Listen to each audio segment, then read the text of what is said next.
Alors que le regroupement du CHU se prépare, l'hôpital se préoccupe aussi des autres sites qui ne rejoindront pas l'île de Nantes en 2026.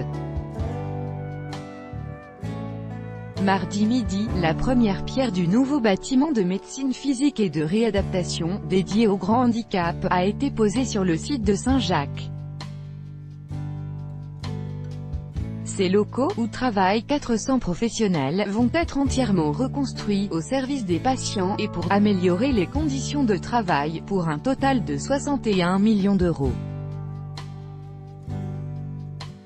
Dans ce centre, à envergure nationale, de plus de 22 000 m², l'accent sera mis sur la création de lieux de vie, l'amélioration des conditions hôtelières et une accessibilité universelle à l'ensemble du bâtiment.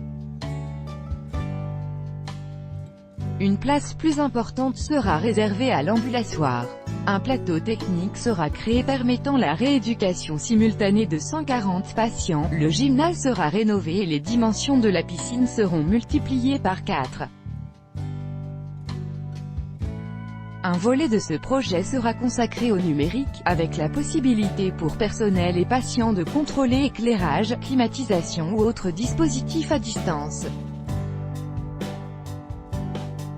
La livraison du nouveau bâtiment, dont l'architecte est l'agence William Goyer Associés, est prévue pour 2022. Les activités continueront sur le site pendant les travaux.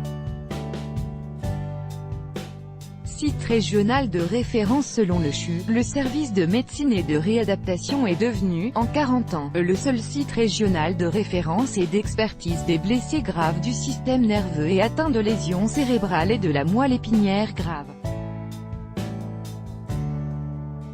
Spécialisé aussi dans la médecine du sport, il suit 10 000 patients par an dont Philippe Pozzo di Borgo, l'homme tétraplégique dont l'histoire a inspiré le film Intouchable, qui sera le parrain de ce nouvel établissement.